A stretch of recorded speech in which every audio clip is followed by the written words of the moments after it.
स्वागत है आपका दोस्तों बिहार न्यूज में। मैं हूं फिरदौस गनी और आप देख रहे हैं केडीबी लाइव। दोस्तों आज हो चुका है 26 जून 2026। तो आज की पूरे बिहार की टॉप न्यूज लेकर आए हैं आपके लिए। वीडियो शुरू करने से पहले आपसे एक रिक्वेस्ट है कि अगर आप पहली बार इस चैनल पर आए हैं तो चैनल को सब्सक्राइब करके बेल आइकन को प्रेस कर दीजिए और साथ ही साथ वीडियो को लाइक कर दीजिए, अपने दोस्तों के साथ शेयर भी कीजिए। तो चले चलते हैं आज की खबरों की ओर। दोस्तों आज बिहार न्यूज की शुरुआत सबसे पहले बड़ी खबर के साथ करते हैं कि बिहार के मुख्यमंत्री सम्राट चौधरी ने भरत तिवारी मामले पर दिया बड़ा बयान, कहा मिलेगा न्याय।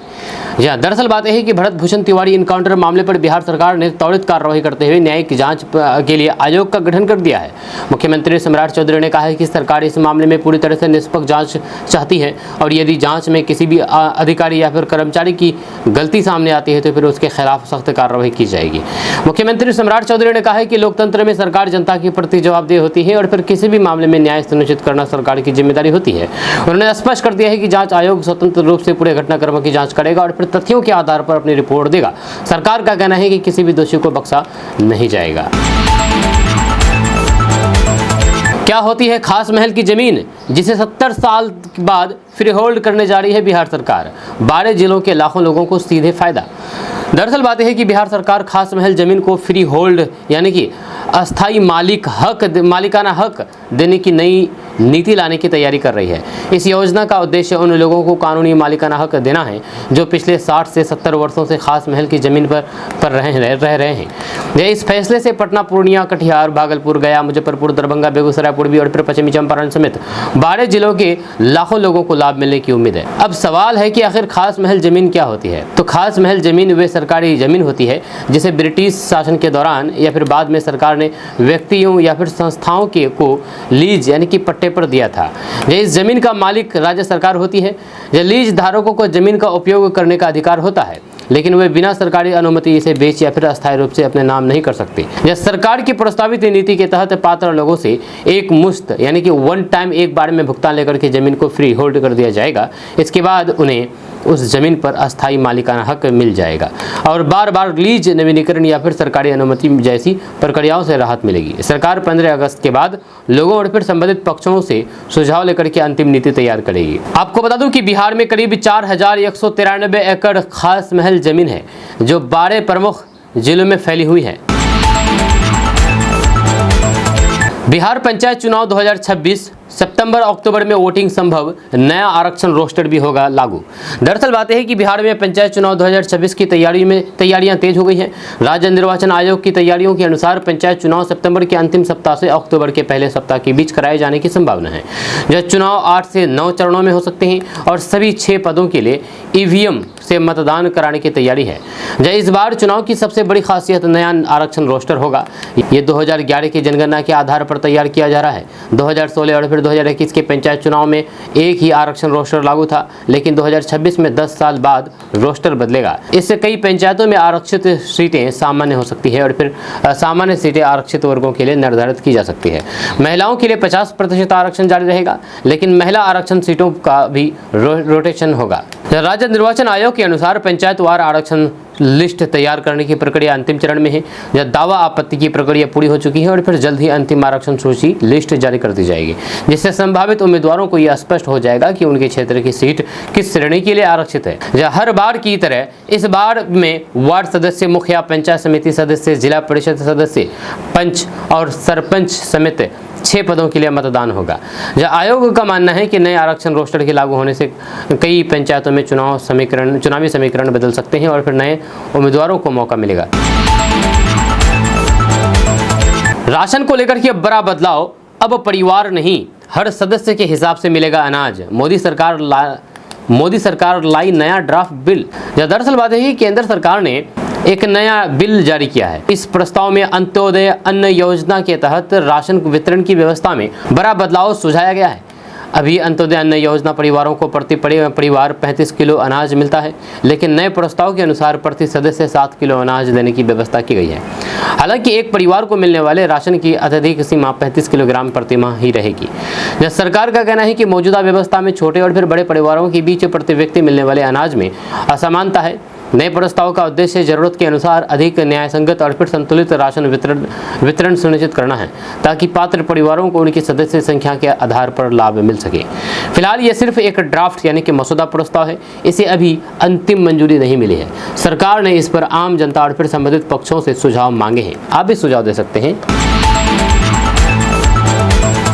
दोस्तों, खबर में तो आगे बढ़ेंगे ही, लेकिन उससे पहले आपसे सवाल है कि आप हमें कहां से देख रहे हैं, किस जिला से देख रहे हैं और किस राज्य, किस देश से देख रहे हैं। अगर आप भारत से हैं तो किस राज्य से, अगर आप बिहार से हैं तो किस जिले से, जरूर बताइएगा आप हमें।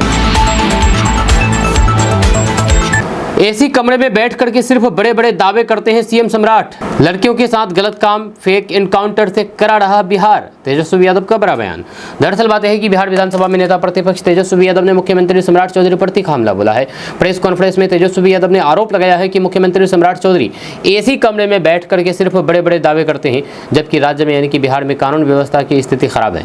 उन्होंने लड़कियों के साथ गलत काम की घटनाओं, अपराध और फिर भरत तिवारी इनकाउंटर का मुद्दा उठाते हुए सरकार को निशाने पर लिया है। तेजस्वी यादव ने भरत भूषण तिवारी इनकाउंटर को कथित तौर पर फर्जी इनकाउंटर बताते हुए कहा कि मामले की निष्पक्ष जांच होनी चाहिए और यदि किसी अधिकारी की भूमिका सामने आती है तो फिर उसके खिलाफ सख्त कार्रवाई की जाए। उन्होंने ये भी आरोप लगाया है कि सरकार जनता के मूल मुद्दों से ध्यान भटकाने की कोशिश कर रही है और बढ़ते अपराधों पर प्रभावी नियंत्रण नहीं कर पा रही है। दूसरी ओर बिहार सरकार पहले ही भरत तिवारी इनकाउंटर मामले की न्यायिक जांच के आदेश दे चुकी है। जब सरकार का कहना है कि जांच पूरी तरह से निष्पक्ष होगी और फिर यदि किसी की गलती सामने आती है तो फिर उसके खिलाफ कानून के अनुसार कार्रवाई की जाएगी। फिलहाल ये मामला जांच के अधीन है और फिर अंतिम निष्कर्ष न्यायिक जांच तथा कानूनी प्रक्रिया पूरी होने के बाद ही सामने आएगा। लालू राबड़ी के नए ठिकाने में पहले था भगवा कलर, अब हो गया हरा। लालू राबड़ी की एंट्री से पहले बदला 39 हार्डिंग रोड बंगले का रंग।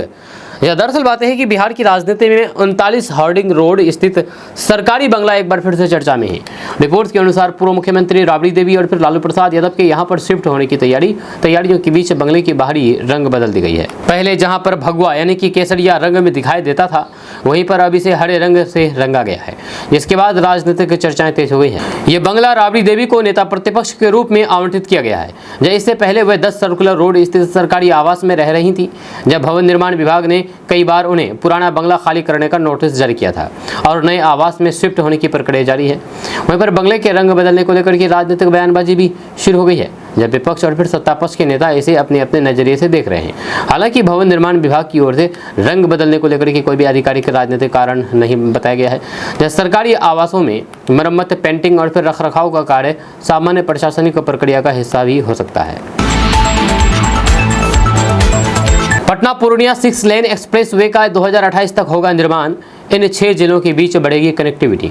दरअसल बात है कि बिहार की महत्वाकांक्षी Patna Purnia 6 lane greenfield express way परियोजना को लेकर के बड़ी जानकारी सामने आई है। रिपोर्ट्स के अनुसार इस एक्सप्रेस वे का निर्माण 2028 तक पूरा करने का लक्ष्य रखा गया है। परियोजना पूरी होने के बाद उत्तर और फिर पूर्वी बिहार के कई जिलों की राजधानी पटना से सीधे और तेज सड़क कनेक्टिविटी स्थापित होगी।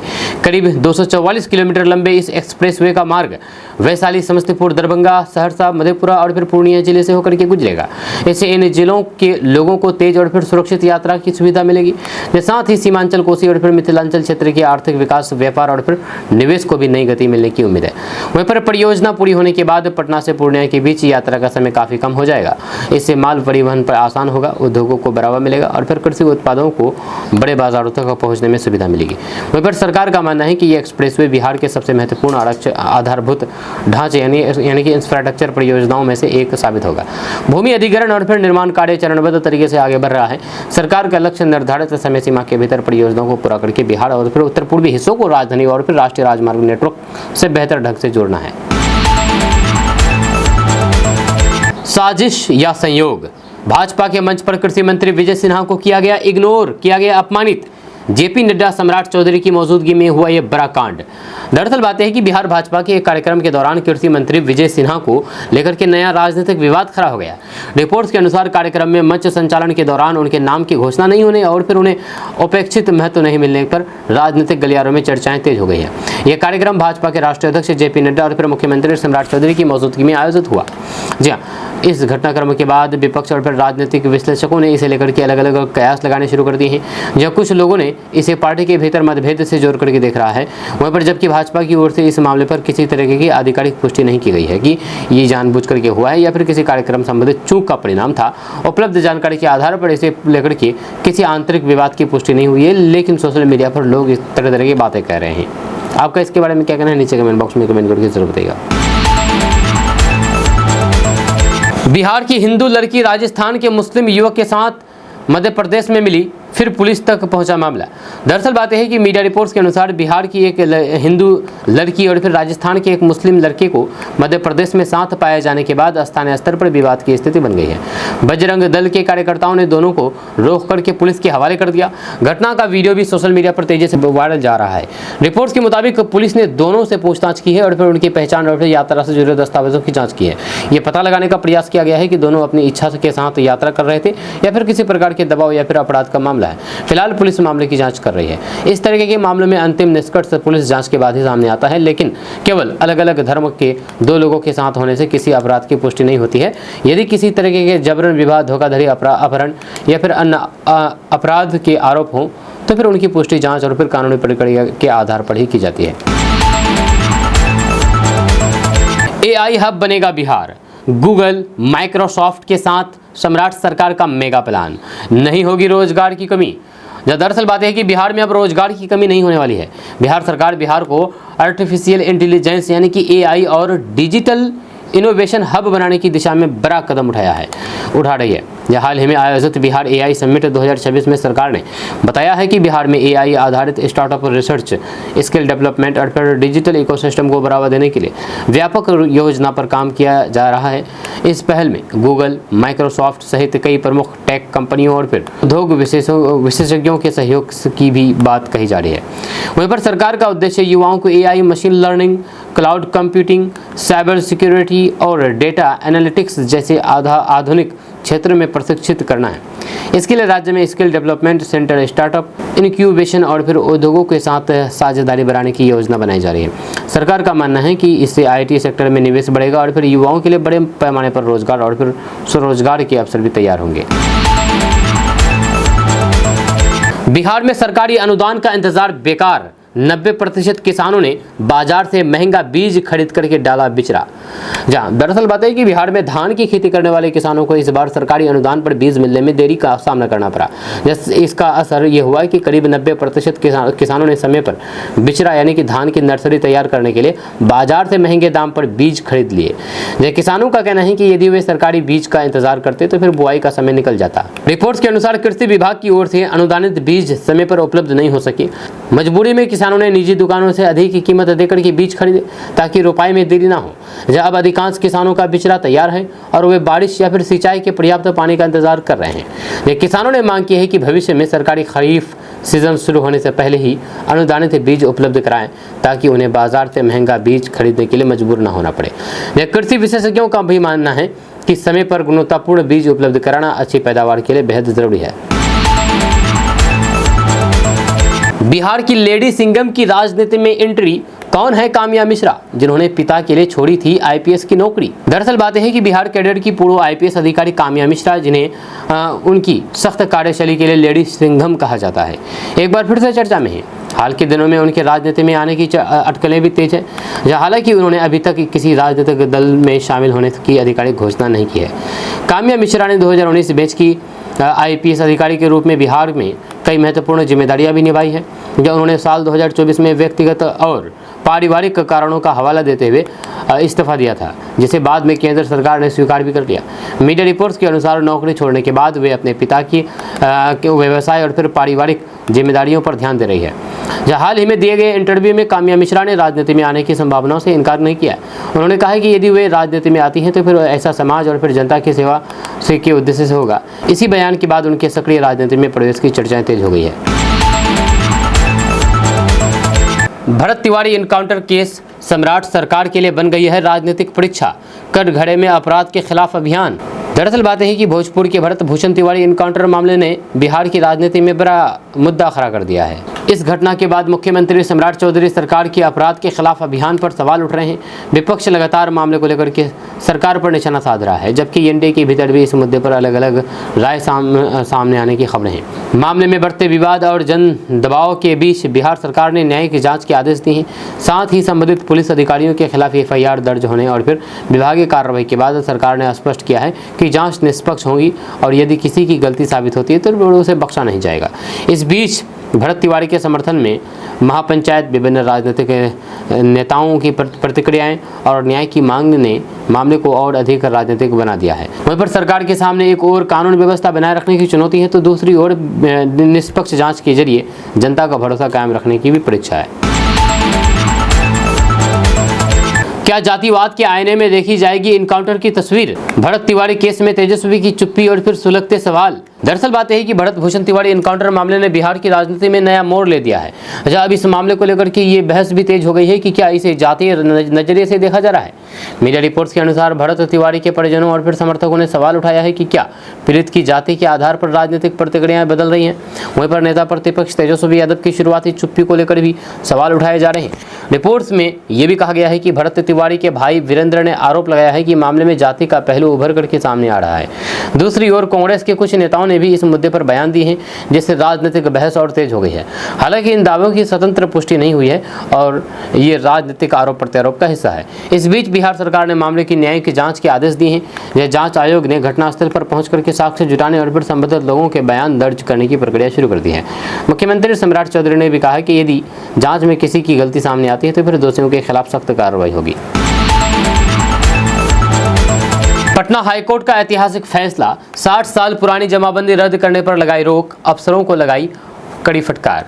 दरअसल बात है कि पटना हाईकोर्ट ने बिहार में लंबे समय से चली आ रही जमाबंदी को रद्द करने के मामले पर महत्वपूर्ण टिप्पणी करते हुए कहा कि दशकों पुरानी जमाबंदी को केवल संक्षिप्त यानी कि समरी प्रशासनिक प्रक्रिया को रद्द नहीं किया जा सकता है। अदालत ने एक मामले में राज्य सरकार की कार्रवाई पर बड़ी नाराजगी जताई है और कहा है कि प्रशासन मनमाने ढंग से लंबे समय से चले आ रहे भूमि रिकॉर्ड को निरस्त नहीं कर सकता है। जब कोर्ट ने अधिकारियों की कार्यप्रणाली पर सवाल उठाते हुए कहा कि राज्य यानी कि बिहार निरंकुश तरीके से काम नहीं कर सकता है और यदि किसी भूमि के स्वामित्व या फिर जमाबंदी पर विवाद है तो फिर उसका उचित कानूनी समाधान अपनाया जाना चाहिए। बिहार के शिवहर में मुहर्रम से पहले भारी बवाल, 2 गुटों में चले लाठी डंडे और ईंट पत्थर, 15 लोग घायल। दरअसल बात है कि बिहार के शिवहर में मुहर्रम की तैयारियों के दौरान 2 अखाड़ों के बीच विवाद हिंसक झड़प में बदल गया। प्रारंभिक जानकारी के अनुसार रास्ता देने को लेकर के हुए विवाद के बाद गांधी चौक के पास दोनों पक्षों के बीच लाठी डंडे, ईंट पत्थर चले, जिसमें करीब 10 से 15 लोग घायल हो गए। घटना की सूचना मिलते ही पुलिस मौके पर पहुंची और फिर स्थिति को नियंत्रित किया गया। इलाके में अतिरिक्त पुलिस बल तैनात कर दिया गया है ताकि कोई भी अप्रिय घटना न हो सके। जब पुलिस ने मामले में 45 नामजद और फिर 30 अज्ञात लोगों के खिलाफ प्राथमिकी दर्ज की है तथा घटना की जांच शुरू कर दी है। प्रशासन ने लोगों से शांति बनाए रखने और फिर अफवाहों पर ध्यान न देने की अपील की है। मुहर्रम को देखते हुए जिले में सुरक्षा व्यवस्था कड़ी कर दी गई है और फिर संवेदनशील इलाकों में पुलिस लगातार निगरानी कर रही है। अधिकारियों का कहना है कि कानूनी व्यवस्था बिगाड़ने वालों के खिलाफ सख्त कार्रवाई की जाएगी। बिहार के शिक्षकों के लिए बड़ी खुशखबरी, शिक्षक हस्तांतरण नियमावली 2026 को मिली मंजूरी। जब बिहार सरकार ने सरकारी स्कूलों के शिक्षकों को बड़ी राहत देते हुए बिहार राज्य शिक्षक हस्तांतरण नियमावली 2026 को कैबिनेट से मंजूरी दे दी है।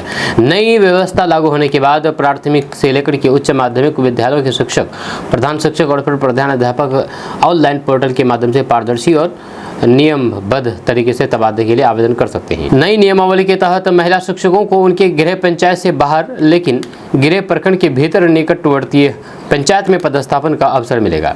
वहीं पर पुरुष शिक्षकों को उन गृह प्रखंड से अलग उसी जिले के भीतर निकटवर्ती प्रखंड से हस्तांतरण की सुविधा दी जाएगी। दिव्यांगता, पति पत्नी एक ही स्थान पर पदस्थापन तथा अन्य मानवीय आधारों को प्राथमिकता दी जाएगी। सरकार का कहना है कि नई ट्रांसफर नीति का उद्देश्य शिक्षकों की वास्तविक समस्याओं का समाधान करना, स्कूलों में शिक्षकों का संतुलित वितरण सुनिश्चित करना और शिक्षा व्यवस्था को आधुनिक प्रभावी बनाना है। पूरी प्रक्रिया पोर्टल आधारित होगी जिससे पारदर्शिता बढ़ेगी और मनमाने तबादले पर रोक लगेगी। नियमावली की अधिसूचना जारी होने के बाद आवेदन प्रक्रिया शुरू कर दी जाएगी। पटना में शुरू हुआ एशिया का सबसे बड़ा श्मशान 18 शवों का एक साथ होगा अंतिम संस्कार, ये सुविधाएं मिलेगी। दरअसल बात है कि पटना नगर निगम ने बांसघाट स्थित आधुनिक शवदाह गृह का विस्तार और फिर आधुनिकीकरण पूरा कर लिया है। यह रिपोर्ट्स के अनुसार इसे एशिया के सबसे बड़े आधुनिक शमशान स्थलों में शामिल किया बताया जा रहा है। यहाँ एक समय में 18 शवों का अंतिम संस्कार किया जा सकेगा, जिससे अंतिम संस्कार के लिए लंबा इंतजार नहीं करना पड़ेगा। नई व्यवस्था में श्रद्धालुओं और फिर परिवार वालों की सुविधा के लिए कई आधुनिक सुविधाएं विकसित की गई है। परिसर में बड़े प्रतीक्षालय, स्वच्छ पेयजल, शौचालय, पार्किंग, बेहतर प्रकाश व्यवस्था, बैठने की व्यवस्था और फिर अंतिम संस्कार की सुचारू व्यवस्था की गई है। इसके अलावा शवदाह गृह में ऑनलाइन बुकिंग की सुविधा भी शुरू की गई है, ताकि लोग पहले से स्लॉट बुक कर सके और अनावश्यक भीड़ से बचा जा सके। आरजेडी नेता का विवादित बयान, कहा सम्राट चौधरी का एनकाउंटर हो जाता तो फिर नहीं होते सीएम। दरअसल बात है कि भरत भूषण तिवारी एनकाउंटर मामले को लेकर के बिहार की राजनीति में बयानबाजी काफी तेज हो गई है। इस बीच आरजेडी की ओर से एक विवादित बयान सामने आया है। पार्टी के एक नेता ने कहा है कि अगर सम्राट चौधरी का भी कभी एनकाउंटर हो गया होता तो फिर आज वे मुख्यमंत्री नहीं होते।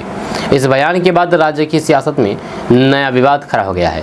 भाजपा ने इस बयान की कड़ी आलोचना करते हुए इसे गैर जिम्मेदाराना और फिर लोकतांत्रिक मर्यादाओं के खिलाफ बताया है। दूसरी ओर भरत तिवारी एनकाउंटर को लेकर के विपक्ष लगातार सरकार पर सवाल उठा रहा है और फिर निष्पक्ष जांच की मांग कर रहा है। इस मामले में पहले ही बिहार सरकार न्यायिक जांच के आदेश दे चुकी है। मुख्यमंत्री सम्राट चौधरी ने हाल ही में कहा है कि भरत तिवारी मामले में दोषी पाए जाने वाले किसी भी व्यक्ति को बख्शा नहीं जाएगा और जांच पूरी तरह निष्पक्ष होगी। सरकार का कहना है कि न्यायिक आयोग तथ्यों के आधार पर अपनी रिपोर्ट देगा और उसी के अनुसार कार्रवाई की जाएगी। फिलहाल भरत तिवारी एनकाउंटर मामला न्यायिक की जांच के अधीन है। ऐसे में राजनीतिक आरोप प्रत्यारोप जारी है, लेकिन मामले से जुड़े तथ्यों और फिर जिम्मेदारियों पर अंतिम निष्कर्ष जांच रिपोर्ट आने के बाद ही स्पष्ट होगा। बिहार में सिर्फ 1 रुपए में मिलेगी 40 एकड़ जमीन, जाने सरकार का मेगा प्लान। दरअसल बात है कि बिहार सरकार बिहार में बड़े उद्योगों और फिर निवेश को आकर्षित करने के लिए नई औद्योगिक नीति के तहत बड़ा प्रोत्साहन देने की तैयारी में। योजना के अनुसार सेमीकंडक्टर, इलेक्ट्रॉनिक्स, डेटा सेंटर और फिर अन्य हाईटेक उद्योगों को 40 एकड़ तक जमीन मात्र 1 रुपए की सांकेतिक लीज दर पर उपलब्ध कराने का प्रस्ताव है। इसका उद्देश्य राज्य में यानी कि बिहार में बड़े निवेश लाना और रोजगार के अवसर बढ़ाना है। सरकार केवल सस्ती जमीन ही नहीं देगी, बल्कि निवेशकों को स्टाम्प ड्यूटी और फिर रजिस्ट्रेशन शुल्क में छूट, आवश्यक बुनियादी ढांचा तथा कर्मचारियों के कौशल प्रशिक्षण में भी सहायता देने की योजना पर काम कर रही है। ये प्रोत्साहन पैकेज विशेष रूप से नई तकनीक आधारित उद्योगों को बिहार में स्थापित करने के लिए तैयार किया गया है। आज 26 जून को इन राज्यों में बंद रहेंगे स्कूल, मिलेगा लॉन्ग वीकेंड। दरअसल बात है कि मुहर्रम यानी कि आशुरा के अवसर पर आज शुक्रवार 26 जून 2026 को देश के कई राज्यों में स्कूल बंद रहेंगे। क्योंकि इस बार छुट्टी शुक्रवार को पड़ रही है, इसलिए जिन स्कूलों में शनिवार को भी अवकाश रहता है वहां पर छात्रों और फिर शिक्षकों को लॉन्ग वीकेंड का लाभ मिल सकता है। हालांकि अंतिम निर्णय संबंधित राज्य सरकारों और फिर स्कूल प्रशासन के आदेश पर निर्भर करेगा। रिपोर्ट्स के अनुसार दिल्ली, उत्तर प्रदेश, बिहार, झारखंड, पश्चिम बंगाल, महाराष्ट्र, तेलंगाना, आंध्र प्रदेश, कर्नाटक, मध्य प्रदेश समेत कई राज्यों में सरकारी और फिर अधिकांश निजी स्कूलों में मुहर्रम के अवसर पर अवकाश घोषित किया गया है, यानी कि छुट्टी घोषित किया गया है। कुछ राज्यों में स्थानीय प्रशासन और चांद देखने के आधार पर छुट्टी की पुष्टि की जाती है, इसलिए छात्रों को अपने स्कूल की आधिकारिक सूचना भी देखनी चाहिए। 26 जून को मुहर्रम के कारण कई राज्यों में सरकारी कार्यालय, बैंक और फिर शेयर बाजार भी बंद रहेंगे। वहीं पर जिन संस्थानों में शनिवार और फिर रविवार को पहले से अवकाश रहता है वहां पर लगातार 3 दिन की छुट्टी मिल सकती है। भरत तिवारी एनकाउंटर मामले पर भड़के आरजेडी नेता भाई वीरेंद्र, कहा जब पिछड़े मारे जाते हैं तो फिर उसे क्रिमिनल बताया जाता है, हत्या होती है, सरकार भी दोषी होती है। दरअसल बात यह कि भरत भूषण तिवारी एनकाउंटर मामले को लेकर कि आरजेडी के विधायक भाई वीरेंद्र ने बिहार सरकार और फिर पुलिस की कार्रवाई पर तीखी प्रतिक्रिया दी है। उन्होंने आरोप लगाया है कि जब पिछड़े वर्ग के लोग मारे जाते हैं तो उन्हें अपराधी बता दिया जाता है, लेकिन हत्या होती है। उन्होंने कहा है कि किसी भी व्यक्ति को न्यायिक प्रक्रिया के बिना मारना उचित नहीं है और मामले की निष्पक्ष जांच होनी चाहिए। भाई वीरेंद्र ने पुलिस के एनकाउंटर के दावे पर भी सवाल उठाते हुए कहा कि यदि कोई व्यक्ति अपराध का आरोपी है तो फिर उसके खिलाफ कानून के तहत कार्रवाई होनी चाहिए। उन्होंने कहा कि अपराधी की कोई भी जाति नहीं होती है, लेकिन किसी भी मामले में कानून का पालन होना चाहिए और दोष तय करने का अधिकार अदालत का है, न कि किसी को मौके पर मार देने का। उन्होंने मुख्यमंत्री से भरत तिवारी समेत हाल के सभी एनकाउंटर मामलों की न्यायिक जांच की मांग की है। बिहार में ग्राम स्वराज को नई रफ्तार, महीने के आखिरी रविवार को मनेगा पंचायत विकास दिवस। दरअसल बात है कि बिहार सरकार ने ग्राम स्वराज की अवधारणाओं को मजबूत करने और ग्रामीण विकास में जन भागीदारी बढ़ाने के लिए बड़ा फैसला लिया है। अब बिहार के सभी ग्राम पंचायतों में हर महीने के अंतिम रविवार को सुबह 10 बजे से दोपहर 12 बजे तक पंचायत विकास दिवस मनाया जाएगा। इस पहल का उद्देश्य पंचायत स्तर पर विकास कार्यों में पारदर्शिता, जवाबदेही और फिर ग्रामीणों की सक्रिय भागीदारी सुनिश्चित करना है। जब पंचायत विकास दिवस के अवसर पर पंचायत प्रतिनिधियों, ग्राम सभा के सदस्यों, महिलाओं, युवाओं और फिर अन्य ग्रामीणों के साथ बैठक होगी। इसमें विकास योजनाओं की समीक्षा, पंचायत निधि के आय व्यय का सार्वजनिक विवरण, ई ग्राम स्वराज और फिर ई पंचायत पोर्टल पर दर्ज योजनाओं की प्रगति तथा पंचायत की आय बढ़ाने के उपायों पर चर्चा की जाएगी। दोस्तों, बहादुरगंज के छलका पुल का एक वीडियो सोशल मीडिया पर तेजी से वायरल हो रहा है। वीडियो में दर्जन भर से अधिक युवक 2 युवकों के साथ मारपीट करते दिखाई दे रहे हैं। हालांकि हम आपको वीडियो नहीं दिखा सकते हैं क्योंकि ये रूल्स के खिलाफ है।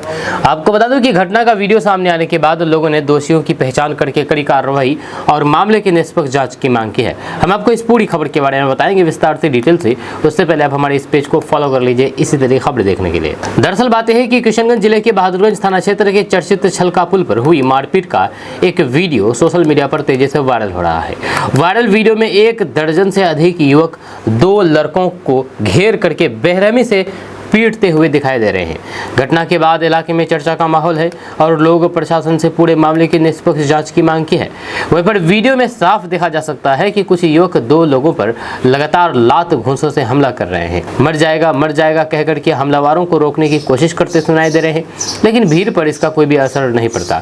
जब कुछ लोगों ने बीच बचाव का प्रयास भी किया, लेकिन हमलावरों के आक्रामक रवैये के कारण वे सफल नहीं हो सके। घटना के दौरान आसपास मौजूद कई लोग अपने मोबाइल फोन से पूरी घटना का वीडियो बनाते नजर आए। वीडियो देख करके ऐसा प्रतीत होता है कि कुछ देर के लिए छलका पुल का इलाका रणभूमि में बदल गया था। हालांकि वीडियो में मारपीट की घटना स्पष्ट दिखाई दे रही है, लेकिन विवाद किस कारण हुआ और दोनों पक्षों के बीच क्या मामला था, इसकी आधिकारिक जानकारी अभी तक सामने नहीं आई है। घटना को लेकर के स्थानीय लोगों का कहना है कि यदि किसी व्यक्ति पर कोई भी आरोप या फिर विवाद था तो फिर उसकी सूचना पुलिस को दी जानी चाहिए थी। कानून को अपने हाथ में लेकर के किसी की पिटाई करना किसी भी स्थिति में उचित नहीं माना जा सकता है। कानून व्यवस्था बनाए रखना प्रशासन की जिम्मेदारी है और दोषी कौन है इसका फैसला जांच और न्यायिक प्रक्रिया के आधार पर ही होना चाहिए। वहीं पर सोशल मीडिया पर वायरल हो रहे इस वीडियो को लेकर के लोगों ने प्रशासन से खुद संज्ञान लेने की मांग की है। जहां लोगों का कहना है कि वीडियो की सत्यता की जाँच करके मारपीट में शामिल लोगों की पहचान की जाए और कानून के अनुसार उनके खिलाफ कार्रवाई की जाए। दोस्तों, किशनगंज के एक मंदिर से चोरी का मामला सामने आया है। जी हाँ, किशनगंज के काली मंदिर में चोरी हुई है। आपको बता दूं कि किशनगंज जिले के ठाकुरगंज नगर पंचायत स्थित कलकतिया फार्म काली मंदिर में हुई चोरी की घटना ने श्रद्धालुओं और फिर स्थानीय लोगों में भारी नाराजगी पैदा कर दी है। घटना के बाद ठाकुरगंज विधायक गोपाल अग्रवाल मंदिर पहुंचे, जहां पर उन्होंने पूजा अर्चना करके मंदिर समिति से पूरी जानकारी ली और पुलिस प्रशासन से जल्द मामले का खुलासा करने की मांग की है। हम आपको इस पूरी खबर के बारे में बताएंगे विस्तार से, डिटेल से। उससे पहले आप हमारे इस पेज को फॉलो कर लीजिए इसी तरह खबरें देखने के लिए। दरअसल बात है कि किशनगंज जिले के ठाकुरगंज नगर पंचायत स्थित कलकतिया फार्म काली मंदिर में हुई चोरी की घटना को लेकर के लोगों में आक्रोश का माहौल है। स्थानीय श्रद्धालु, मंदिर प्रबंधन समिति और जनप्रतिनिधियों ने पुलिस प्रशासन से दोषियों की शीघ्र गिरफ्तारी और फिर मामले की जल्द खुलासा की मांग की है। घटना की जानकारी मिलने के बाद ठाकुरगंज विधायक गोपाल कुमार अग्रवाल काली मंदिर पहुंचे। उन्होंने पूजा अर्चना करके मंदिर प्रबंधन समिति के सदस्यों से पूरे घटनाक्रम की जानकारी ली। जब विधायक ने चोरी की इस घटना को बेहद दुर्भाग्यपूर्ण बताते हुए कहा कि ये केवल चोरी नहीं बल्कि लोगों की धार्मिक आस्था और विश्वास पर सीधा आघात है। वहीं पर मौके पर विधायक ने कहा कि ठाकुरगंज नगर क्षेत्र में इससे पहले भी कई मंदिरों में चोरी की घटनाएं हो चुकी है, लेकिन उनमें से अधिकांश मामलों का अब तक खुलासा नहीं हो सका है।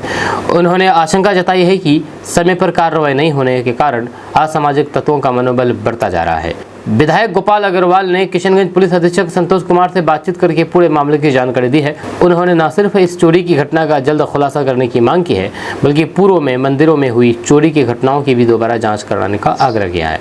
उन्होंने कहा है कि लगातार धार्मिक स्थलों को निशाना बनाया जाना चिंता का विषय है और इससे पुलिस की खुफिया तंत्र की कार्यशैली पर भी सवाल खड़े होते हैं। उन्होंने उम्मीद जताई है कि वर्तमान पुलिस अधीक्षक के नेतृत्व में इस मामले का शीघ्र खुलासा होगा और दोषियों को कानून के अनुसार के दायरे में लाया जाएगा।